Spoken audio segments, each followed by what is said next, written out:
கிறிஸ்து இயேசுவின் நாமத்தினால இந்த கால வேளையிலையும் மகிமையின் நேரம் வாயிலாக உங்களிடத்தில் தேவனுடைய வார்த்தைகளை பகிர்ந்து கொள்வதில் மிகுந்த சந்தோஷம். எது போஜனம், மெய்யான போஜனம் அப்படின்னு சொல்லிட்டு இயேசு தன்னையே பலியாக கொடுக்குறவராக இருக்கிறார்.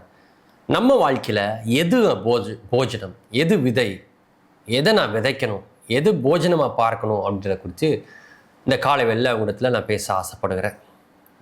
நீதிமொழிகளின் புஸ்தகம் 23ஆம் அதிகாரம் 1ஆம் வசனத்திலேருந்து இப்படியாக போஜனத்தை குறித்து பேசுகிறதா இருக்குது. நீ ஒரு அதிபதியோட போஜனம் பண்ண உட்கார்ந்தால் உனக்கு முன்பாக இருக்கிறதை நன்றாக கவனித்து பார். நீ போஜன பிரியனா இருந்தால் உன் தொண்டையிலே கத்தியை வை. இப்படி யோசித்து பாருங்க. இதை எழுதியவர் யாராக இருக்கிறாரு? சாலமோன் ராஜாவாக இருக்கிறாரு. அவங்க எப்படி சாப்பிடுவாங்க அப்படின்றத நாளாகமத்தின் புஸ்தகம் விவரித்து சொல்கிறதா இருக்குது.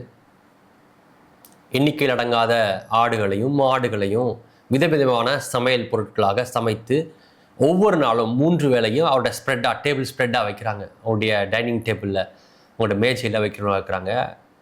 ஏகப்பட்ட பேர் உட்காந்து ராஜாவோட உணவருந்துகளாக இருப்பாங்க.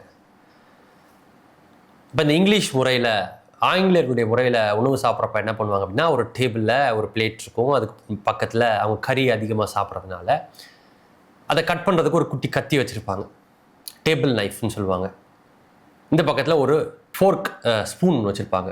முள்ளுக்கரண்டி மாதிரி ஃபோர்க் ஸ்பூன் ஒன்று வச்சுருப்பாங்க. இதை தவிர்த்து இன்னொரு ஸ்பூன் ஒன்று வச்சுருப்பாங்க எடுத்து சாப்பிட்றதுக்கு. இந்த 3ஐயும் வச்சவங்களா இருப்பாங்க. இப்போ இங்கே சாலமோன் எழுதுறாரு, நீ ஒரு அதிபதியோட போஜனம் பண்ண உட்கார்ந்தால், அந்த மாதிரி ஒரு டேபிளில் போய் என்ன மாதிரி ஒரு ராஜா கிட்ட நீ உட்கார்றப்பா, முன்னாடி அநேக சாப்பாடு பொருட்கள் இருக்குது, விதவிதமான சாப்பாடுகள் இருக்குது. நீ போஜன பிரியனாக இருந்துன்னா, குறிப்பாக நான் ஒரு ஃபுட்டிங்க, எனக்கு சாப்பிட்றது ரொம்ப பிடிக்கும் அப்படின்லாம் நீ சொல்லிக்கிறேன்னா, உனக்கு முன்பாக என்னெல்லாம் வச்சுருக்குதுன்றத கவனமாக பார். எதுக்குங்க? எனக்கு எது ரொம்ப பிடிக்கும் அதை மட்டும் நிறைய எடுத்து சாப்பிட்டுக்கிறேன். எனக்கு சோறு ரொம்ப பிடிக்குங்க. நிறைய பேர் இப்படி சொல்லி கேள்விப்பட்டிருக்கிறேன். எனக்கு 3 வேளையும் சோறு சாப்பிட்ணுங்க. சோறு சாப்பிடாம என்னால் இருக்க முடியாது. இல்லை, அட்லீஸ்ட் ஒரு நாளைக்கு ஒரு வேளையாவது சோறு சாப்பிட்றணும். இல்லை, எனக்கு கொஞ்சமாச்சு கறி சாப்பிட்றணுங்க. காய்கறி மட்டும் என்னால் சாப்பிட முடியாது. காய்கறிலாம் நான் சாப்பிட மாட்டேன். பாவக்காய் எனக்கு பிடிக்கவே பிடிக்காதுங்க. இப்படிலாம் குறிப்பிட்ட காரியங்களை பார்த்துட்டு இருக்கியா, ஃபுட்டின்னு சொல்லிக்கிறியா, எனக்கு இதுதான் பிடிக்கும் அப்படின்னு உனக்கு சாய்ஸஸ் இருக்குதா? முன்னாடி உன் டேபிளில் இருக்கிறதெல்லாம் பார். உனக்கு எது ரொம்ப பிடிக்கும்னு பார்.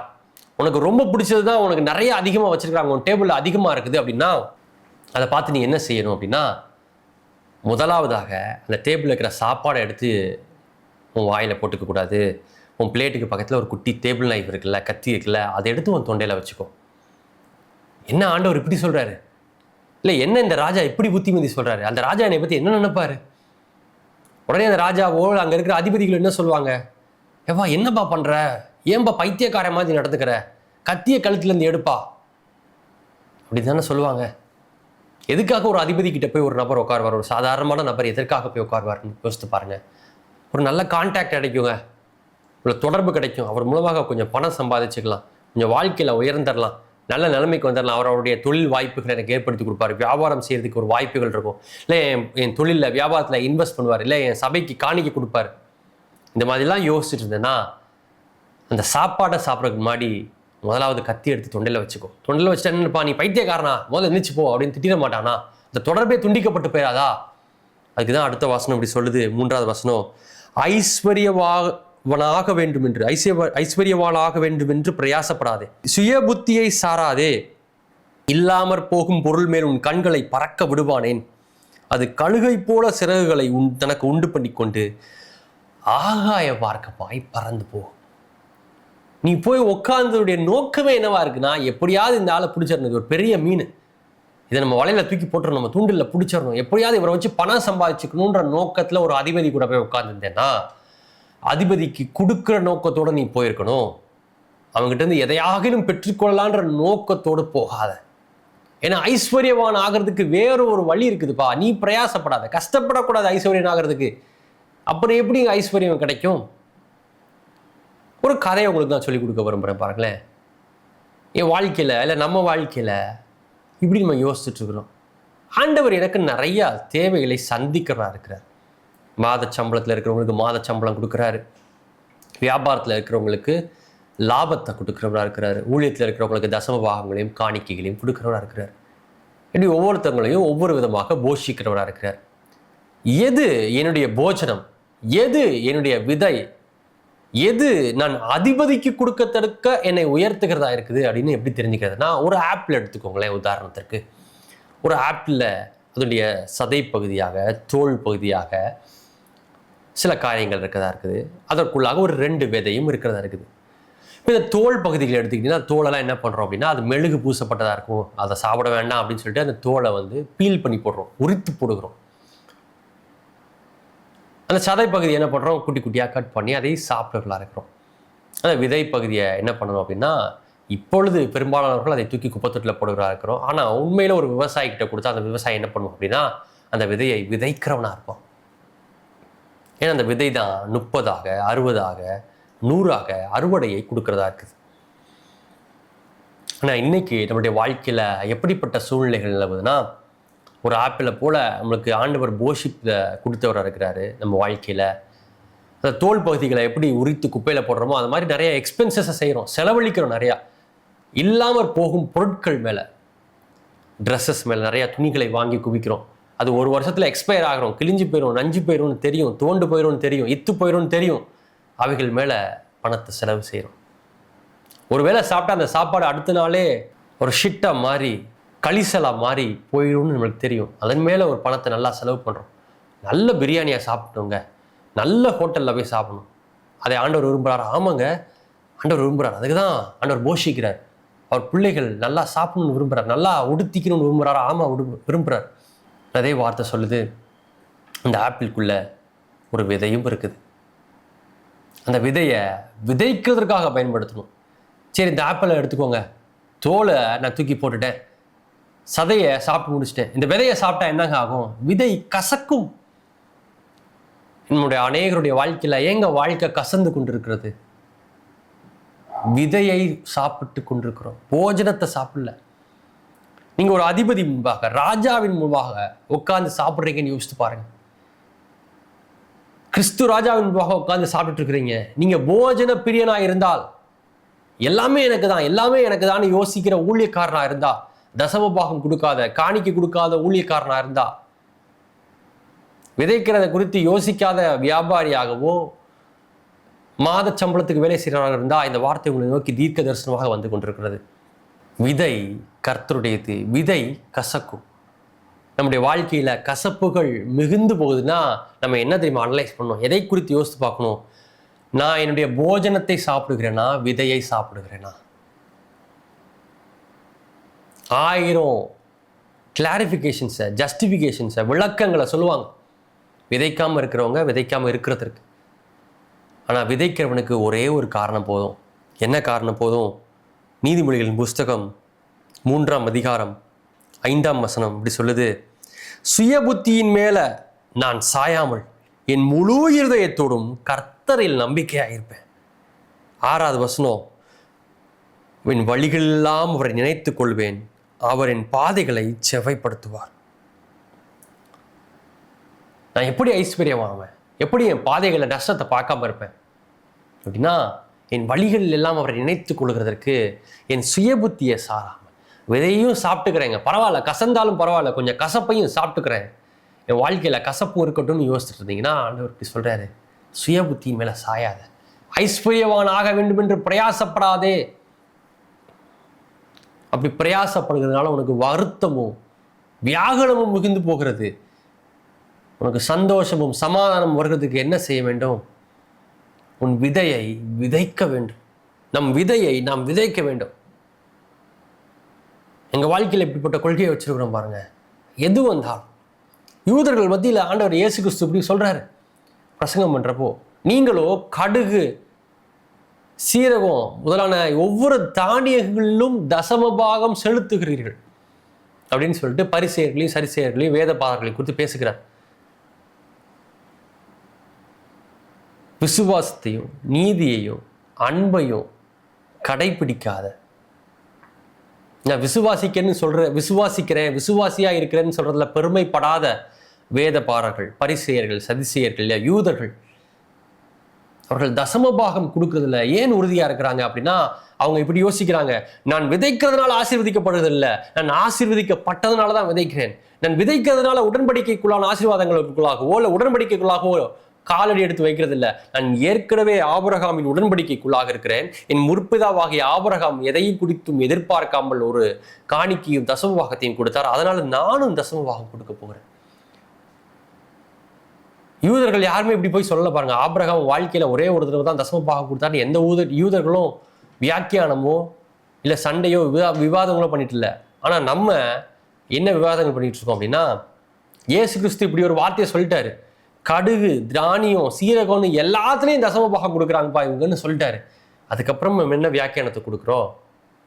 நம்ம எல்லாத்துலேயும் மாசமும் தசமபாகம் கொடுக்க வேண்டிய அவசியம் இல்லைங்க.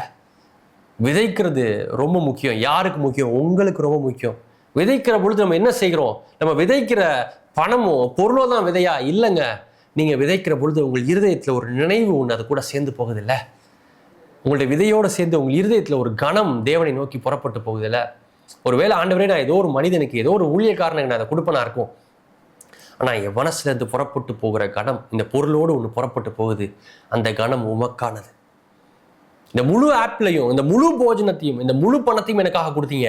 நான் அதுலேருந்து ஒரு துணிக்கையை பிச்சு ஒரு சின்ன குழந்தை தன்னுடைய அப்பாவுக்கு அம்மாவுக்கு ஊட்டுறது போல நான் உங்களுக்கு ஊட்ட போகிறேன். நான் உங்களை கனப்படுத்த போகிறேன். ஆண்டவரே எதற்காக கனப்படுத்துகிறேன்? இந்த முழுவதையும் கொடுத்தது நீங்கள் தான் அப்படின்னு எனக்கு நானே ஞாபகப்படுத்தி கொள்வதற்கு. பஸ்காபி குறித்து விதமாக ஆண்டவர் சொல்றாரு, பஸ்காவை ஞாபகக்குறியா போய் உன் பிள்ளைகளுக்கு சொல்லிக் கொடு. பஸ்காவை எதுக்கு கொண்டாடுறோன்னு சொல்லிக் கொடு. ஏன் கொண்டாடுறாங்களாம்? பஸ்காவை கொண்டாடுறதுக்கான காரணம் செங்கடலை பிளந்து பார்வோனையும் அவன் சேனைகளையும் அதுக்குள்ளாக போட்டாங்களாம். ஆண்டவர் ஆசீர்வதிச்சாரு, பார்வோன்லேருந்து விடுவிச்சார், எகிப்திலிருந்து விடுதலையாக்கினார், அடிமைத்தனத்திலிருந்து விடுதலையாக்கினார், ஒரு ஆசீர்வாதத்தை கொடுத்தாரு. ஆண்டவர் அற்புத அடையாளங்களை செய்தார். ஆண்டவர் தான் என்னை ஆசீர்வதிக்கிறதா இருக்கிறார்ன்றத நான் ஞாபகப்படுத்திக்கணும். எனக்கு ஞாபகக்குறியா இருக்கணும். பஸ்கா எதுக்காக கொண்டாடப்படுகிறது? எதற்காக பலியாக ஆட்டுக்கடா வெட்டப்படுகிறது? ஏன் அன்னைக்கு அந்த புளிப்பில்லாத அப்பத்தை சாப்பிட்டாதான் உண்டா? அன்னைக்கு நைட்டே உட்காந்து அந்த ஆட்டுக்கடாவை சாப்பிட்டாதான் உண்டா? அதை பலி கொடுத்தாதான் உண்டா? இல்லைங்க. அந்த 10% 1% கொடுத்தாதான் உண்டா? 100ல் 10% கொடுத்தாதான் உண்டா? 1ஆம் தேதியே அதை கொடுத்தாதான் உண்டா? இவைகளில் பற்றிய காரியம் நாட்களை குறித்தானது அல்லங்க, பொருட்களை குறித்தானது அல்ல. நம் இருதயத்துல தேவனை நோக்கி இருக்கும் கனத்தை பற்றியது. நம் ஒவ்வொருத்தருக்கும், இன்க்ளூடிங் மைசெல்ஃப், என்னையும் உட்பட ஒவ்வொருத்தருக்கும் ஒரு ஆவிக்குரிய தகப்பன் வேணும். அந்த ஆவிக்குரிய தகப்பனுக்கு தேவனுக்கு என்ன கனத்தை செலுத்த விரும்புகிறோமோ அந்த கனத்தை தேவனுக்கு செலுத்துகிற விதமாக, காணிக்கையாக, தசமபாகமாக அந்த ஆவிக்குரிய தகப்பனுக்கு கொண்டு போய் கொடுக்கணும். இயேசு இப்படி சொல்றாரு, மிகவும் சிறியவராகிய இவர்களுக்கு எதை கொடுத்தீர்களோ அதை எனக்கே கொடுத்தீர்கள்.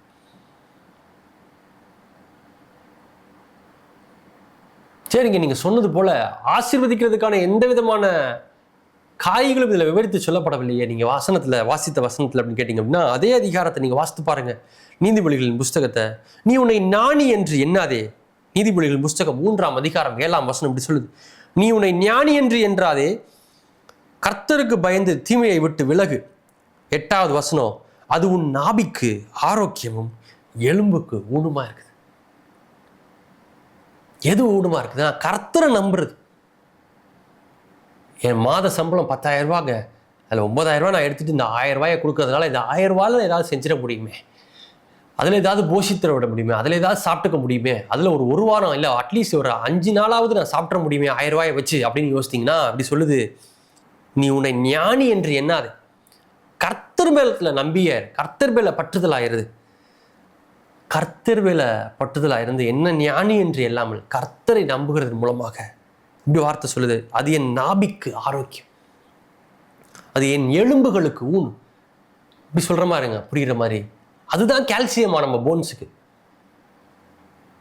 அதுதான் நம்மளுடைய ஸ்ட்ரென்த் தான், அதுதான் நம்மளுடைய ஹெல்த் தான்.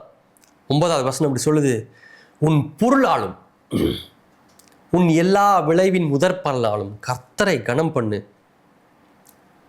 3ஆம் அதிகாரம் 10ஆம் வசனம், அப்பொழுது உன் களஞ்சியங்கள் பூரணமாய் நிரம்பும், உன் ஆலைகளில் திராட்சை ரசம் புரண்டோடும். கேட்கிறப்ப ரொம்ப கஷ்டமா இருக்கா?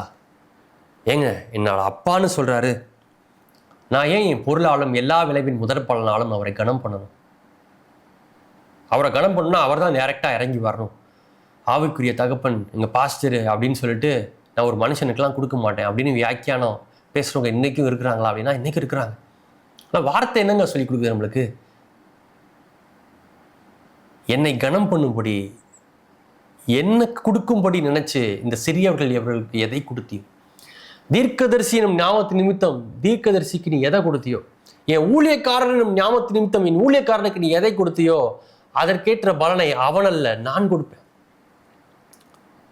இயேசு கிறிஸ்து இப்படி சொல்றாரு, இவர்கள் மத்தியில என்னை எவனெல்லாம் கனம் பண்றானோ, என் பேரை யாரெல்லாம் கனம் பண்றானோ அவனை பிதா கனம் பண்ணுவார்.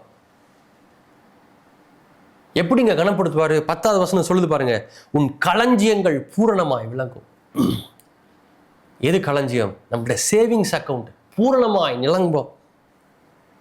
உன் ஆலைகளில் திராட்சை ரசம் புரண்டோடும். வேதத்தில் எங்கெல்லாம் திராட்சை ரசம்னு பேசப்படுதோ அதெல்லாம் மன மகிழ்ச்சியை குறித்து பேசுகிறதா இருக்குதுங்க. சமாதான குறைச்சலா இருக்குதா? உங்கள் பொருளாலும் எல்லா விளைவின் முதற் பலனாலும் தேவனை கனப்படுத்தி கொண்டிருக்கிறீங்களா? இல்லை விதையை சாப்பிட்டு கசந்த மாறாவை போல உங்கள் வாழ்க்கையை கசப்பானதாக நீங்களே மாற்றி கொண்டிருக்கிறீங்களான்றதை யோசித்து பாருங்க. இங்கே எங்கேயுமே காணிக்க கொடுக்கலப்பா, தசம பாகம் கொடுக்கலப்பா, தேவனை தண்டிச்சிட்டாருன்னு வார்த்தை போடலைங்க. அப்படி சொல்லலை. அவர் நேசிக்கிற அன்பின் தகப்பனா இருக்கிறாரு, பிதாவாகிய தேவனா இருக்கிறார். தம் பிள்ளைகளுக்கு ஒருபோதும் அவர் தீமையை நினைக்கிறவர் அல்ல, தண்டிக்கிறவர் அல்ல. அந்த தீமையை யாருங்க வருவித்துக் கொள்றா? நான் ஏற்கனவே சொன்ன உதாரணத்தை போல விதையை சாப்பிடணும்னு முடிவு பண்ணது நம்ம. விதை கசக்குமா? விதை கசக்க தான் தெரியும். விதை கசக்கும்னு தெரியுமா? தெரிஞ்சுதான் சாப்பிட்றோம். அந்த 1000 ரூபாயில ஏதாவது செஞ்சிருவேனே, 100 ரூபாயில ஏதாவது செஞ்சிருவேனே, அந்த 100 ரூபாயிலையோ 1000 ரூபாயிலையோ ஏதோ ஒன்று செஞ்சிருந்தோம்னா நம்ம இப்போ இருக்கக்கூடிய பொருளாதார சூழ்நிலையில், வியாதியின் மத்தியில், சமாதானத்தின் குறைச்சல் மத்தியில் இருந்திருக்க மாட்டோமே. இதுக்கு எது காரணமாக இருக்குது? தேவனை கனம் பண்ணாதது காரணமாக இருக்குது. தேவன் இப்படி ஒரு வார்த்தையை கேட்குறாரு. கழுதைக்கும் மாட்டுக்கும் தெரியுதுப்பா அதோடைய எஜமானன் எது, அதை எப்படி கனம் பண்ணணும்னு சொல்லிட்டு. நான் எஜமானன் கூட நினச்சிக்கோ, உனக்கு அப்பான்னு நினைக்காத. எஜமானன் நினைச்சா கூட எனக்கு ஒரு கனம் கொடுக்கணும்ல. அந்த கனம் எங்கப்பா? என்ன தெரியுமா உனக்கு அப்படின்னு கேட்குறாரு. எப்படி தெரியும்? நம்மளுடைய ப்ரொவிஷன்ஸ், நம்மளுடைய போஜனம் அவரிடத்திலிருந்து வருகிறது அப்படின்னு சொல்லிட்டு எப்படிங்க அறிந்து கொள்கிறது? இதோட கண்டெக்ஸ்ட்டை பார்த்தீங்க அப்படின்னா நீதிமொழிகளின் புஸ்தகம் 22ஆம் அதிகாரம் கடைசி வசனத்தில் இவ்விதமாக போட்டிருக்குது, தன் வேளையில் ஜாக்கிரதையாக இருக்கிறவனை நீ கண்டால் அவன் நீசருக்கு முன்பாக நில்லாமல் ராஜாக்களுக்கு முன்பாக நிற்பான். இங்கே தான் இந்த வார்த்தையுடைய வசனத்துடைய கண்டெக்ஸ்ட் ஆரம்பிக்கிறார். முதலாவதாக என்ன படித்தோம்? நீ போஜன பிரியனாக இருந்தால், இல்லை நீ ஒரு அதிபதியோடு போஜனம் பண்ண உட்காரும் பொழுது நீ போஜன பிரியனாக இருந்தால் உன் தொண்டையில் கத்திவை. இந்த வசனத்துடைய கண்டெக்ஸ்ட் எங்கே ஆரம்பிக்குது அப்படின்னா, ஒருத்தனை பார்க்குற அந்த ஒருத்தன் ரொம்ப ஸ்கில்டாக இருக்கிறான், ஒரு காரியத்தை ரொம்ப அருமையாக செய்கிறான், சூப்பராக செய்கிறான் அப்படின்னா அவன் சாதாரண மனுஷங்க கூட இருக்க மாட்டான். அவனுக்கு அழைப்பு ராஜாவிடத்துலேருந்து வந்தே தீரும். ராஜா கூப்பிட்டு என்ன சொல்லுவார்? என்னோட பந்தீரும் அப்படின்வார். என் கூட டேபிளில் உட்காருப்பா, நான் உன் கூட பேசுகிறேன், உன்னுடைய ஞானத்தை என் கூட பகிர்ந்து கொள், எனக்கும் இந்த ஞானம் வரட்டும் அப்படின்னு சொல்லிட்டு சொல்லுகிறாரா இருப்பார். அப்படி போய் ஒர்க்கிற பொழுது அவன் எதற்காக உன்னை கூப்பிட்டுருக்கிறான்? நீ ஏற்கனவே ஞானவான், உனக்கு விதை எதுன்னு தெரியும், உனக்கு போஜனம் எதுன்னு தெரியும், உனக்கு தோல் எதுன்னு தெரியும், எதை எக்ஸ்பென்ஸாக மாற்றணும், எதை சாப்பிட்டுக்கணும், எதை விதைக்கணும் உனக்கு தெரியுன்றதுனால தான் அவன் உன்னை கூப்பிட்டு உட்காரவே வச்சிருக்கிறான். அவன் முன்னாடி போய் விதை ஏது, சாப்பாடு ஏது, தோல் எதுன்னு தெரியாத பட்டி போஜன பிரியனா மாதிரி இச்சை நிமித்தமாக நீ எல்லாத்தையும் சாப்பிட்றத அந்த அதிபதி பார்த்தா. மணியை குறித்து வேதம் ஒரு மாதிரி சொல்லுகிறது. சாத்தானை கூட ஒரு மாஸ்டர்னு சொல்லலைங்க, வேதம் இப்படி சொல்லுது. எஜமான்னு ஒருவன் 2 எஜமானங்களுக்கு ஊழியம் செய்யக்கூடாதுன்னு எதை குறித்து பேசுதுன்னா பணத்தை குறித்தும் தேவனை குறித்து பேசுகிறதா இருக்கு. நீ பணமாகி அதிபதி பார்க்க போய் உட்கார்ற, நீ ரொம்ப ஸ்கில்டாக இருக்கேன்னு சொல்லிட்டு அந்த பணம் உன்னை கூப்பிடுது, அதிபதியாக்கிய பணம் உன்னை கூப்பிடுது, பந்தி இருக்க சொல்லுது. அதுக்கு முன்பதாக போய் எது தோல், எது பழம், எது விதைன்னு தெரியாத பொழுது இச்சை நிமித்தமாக எல்லாத்தையும் நீ சாப்பிட்றனா அந்த பணமாகிய அதிபதி என்ன தெரியுமா சொல்லும்? நான் இவனை குறித்து தப்பாக நினச்சிட்டேன், இவன் ரொம்ப ஸ்கில்டுன்னு நினச்சேன், இவனுக்கு எல்லாம் தெரியும், எல்லாத்தையும் கற்று தேர்ந்தவனாக இருக்கிறான்னு நினச்சிட்டேன், ஆனால் இவன் அப்படிப்பட்ட நபர் இல்லை போல. இவன் எல்லாவற்றையும் எடுத்து சாப்பிட்றான், இவன் ஐஸ்வர்யவான் ஆக வேண்டும் என்று பிரயாசப்படுகிறான். ஆனால் பிரயாசத்துல ஐஸ்வர்யம் வருகிறதே இல்லை. ஒருவன் தனக்கு பிடித்த வேலைகளை செய்கிறான், அந்த ஸ்கில்ல அவன் பெரிய ஆள் ஆகிறான், பணம் தான் அவனை தேடி வருது, பணம் தான் அவனை கூப்பிட்டு என் கூட பந்தியிரம்னு சொல்லுது. அப்படித்தானே நடக்கணும். அப்ப இவனுக்கு கனப்படுத்த தெரியல, தேவனை கனப்படுத்த தெரியல, எனக்கு மேல ராஜாவா இருக்கிற தேவனை கனப்படுத்த தெரியல, எனக்கு மேல ராஜாவா இருக்கிற தேவனை பொருளாலும் எல்லா விதமான காரியங்களின் விளைவின் முதற் பலனாலும் கனப்படுத்த தெரியல. எப்படி இவன் களஞ்சியத்தை, எப்படி இவனுடைய சேவிங்ஸ் அக்கௌண்ட்டை நான் பெருக பண்ணுகிறது, எப்படி இவனுடைய சுகத்தை நான் வர்த்திக்க பண்ணுகிறது. இந்த காலை வேளையில ஆண்டவர் நம்மை கடிந்து கொண்டிருக்கிறார். கொஞ்சம் கடுமையான வார்த்தை தான், ஆனால் கடிந்து கொண்டிருக்கிறார். விதைகளை சாப்பிடாதிருங்கள் என்று நமக்கு அவர் கடிந்து கொள்கிறார். இன்றைக்கு நம்ம ஆராய்ந்து பார்க்கலாம். நம்முடைய ஃபினான்சஸை எடுத்து ஆராய்ந்து பாருங்கள். எவ்வளவு செலவு பண்ணுறோம், வீண் செலவுகள் எவ்வளவு செய்கிறோம், எவ்வளவு குடும்பத்துக்கு தேவையான நம்மளுக்கு தேவையான செலவுகளை எவ்வளவு செய்கிறோம், எவ்வளவு தேவனுடைய ராஜ்யத்தில் விதைக்கிறோம், தேவனை கனப்படுத்துகிறதுக்கு எவ்வளவு கொடுக்குறோம், தசமபாகத்தை சரியாக செலுத்துகிறோமா, விதையை சரியாக செலுத்துகிறோமான்றதை ஆராய்ந்து பார்ப்போம். கண்களை மூடி ஜெபிக்கலாம். எங்கள் பரிசுத்தமுள்ள நல்ல தகப்பனே, நிர்விசாரமாய் நாங்கள் வாழ்ந்த வாழ்க்கை எங்களுக்கு மன்னிங்க ஆண்டவரே. பிரபுக்களோடு அதிபதியோடு உணவு சாப்பிட உட்காரப்போ நாங்கள் உணர்வில்லாதவர்களாக, போஜன பிரியவர்களாக, தொண்டையில் கத்திய வைக்காமல் சாப்பிட்டதை எங்களுக்கு மன்னிங்க தகப்பனே. விதைக்கிறதற்கு விதையையும் புஷிக்கிறவனுக்கு போஜனத்தையும் நீரே தருகிறேன்னு வார்த்தை சொல்லுது ஆண்டவரே. அப்போ நீங்கள் எங்களுக்கு கொடுக்குற காரியங்களில் அதுக்குள்ள விதையும் இருக்குது, போஜனமும் இருக்குது. ஏன்னா அது உங்களிடத்துலேருந்து புறப்பட்டு வருகிறதா இருக்குது. அதில் எது விதை, எது போஜனம், எது தோல்னு கண்டுபிடிக்க எங்களுக்கு உதவி செய்யுங்க. அவைகளை ஒழுங்கும் கிரமமாக, ஒழுக்கமாக, ஒரு ஃபினான்சியல் டிசிப்ளினோட, பொருளாதார ஒழுக்கத்தோடு வாழ எங்களுக்கு உதவி செய்யுங்க ஆண்டவரே. எங்கள் தேவனை, எங்கள் அதிபதியை கனப்படுத்துகிறது எங்களுக்கு உதவி செய்யுங்க. எங்கள் களஞ்சியங்களை எங்களுக்கு நிரம்பணும் தகப்பணும். எங்கள் ஆலைகளில் திராட்சை ரசம் புரண்டோடணும், சுகமும் சமாதானமும் ஐஸ்வர்யமும் எங்கள் வீடுகளுக்குள்ளாக புரண்டோடணும். எங்களுக்கு உதவி செய்யுங்க ஆண்டவரே. எங்களுக்கு ஞாபகப்படுத்துங்க, எங்களுக்கு கற்றுத்தாருங்க ஆண்டவரே. இவைகளை செயல்படுத்த எங்களுக்கு உதவி செய்யுங்க. இயேசுவின் நாமத்தில் ஜெபிக்கிறோம் எங்கள் நல்ல பிதாவே, ஆமென். கிறிஸ்து இயேசுவின் நாமத்தினாலே உங்களை வாழ்த்துகிறேன். பாஸ்டருடைய மெசேஜ் ஆசீர்வாதமாக இருந்திருக்குங்கிறதை நான் விசுவாசிக்கிறேன். உங்களுடைய ஆராதனையில் நீங்கள் பங்கு கொள்ள விரும்பினால் பெருங்குடியில் இருக்கிற பாரத் தாஸ் மெட்ரிகுலேஷன் ஸ்கூலில் ஞாயிறு தோறும் மாலை 6 மணிக்கு எங்களுடைய ஆராதனை நடைபெறுகிறது. கலந்து கொள்ளுங்க. நீங்கள் சென்னையில் இல்லை, வெளியூரில் இருக்கிறீங்கிற பட்சத்தில் எங்களோட ஆராதனையில் பங்கு கொள்ள விரும்பினால் சனிக்கிழமை தோறும் காலை 5:30 மணி முதல் 6:30 மணி வரை ஆன்லைன் ஆராதனை நாங்கள் நடத்துகிறோம். அதில் நீங்கள் பங்கு பெறலாம். அதற்கான டீட்டெயில்ஸ்க்கு திரையில தெரிகிற தொலைபேசி எண்ணுக்கு நீங்கள் அழைத்து டீட்டெயில்ஸ், லிங்கையும் பாஸ்வேர்டையும் எங்ககிட்டேருந்து பெற்றுக்கொள்ளுங்க. ஜாயின் பண்ணுங்க, உங்களுக்கு ஆசீர்வாதமாக இருக்கும். எங்களுடைய ஊழியத்தை தாங்க விரும்பினால் அதே தொலைபேசி எண்ணுக்கு தொடர்பு கொண்டு அதுக்கான டீட்டெயில்ஸை பெற்றுக்கொள்ளலாம். God bless you. House of Glory Church, மகிமையின் வீடு திருச்சபை. எங்களுடைய திருச்சபையின் ஆராதனை நேரம் ஞாயிறு மாலை 6 மணி முதல் 8 மணி வரை. எங்களுடைய விலாசம் Bharat Das matriculation higher secondary school, Perungudi, OMR road, near world trade centre, 600096. உங்கள் ஜெப உதவிக்கு எங்களுடைய இமெயில் விலாசம் christcafterministries@gmail.com. மொபைல் எண்கள் 8056578749 மற்றும் 8124625313.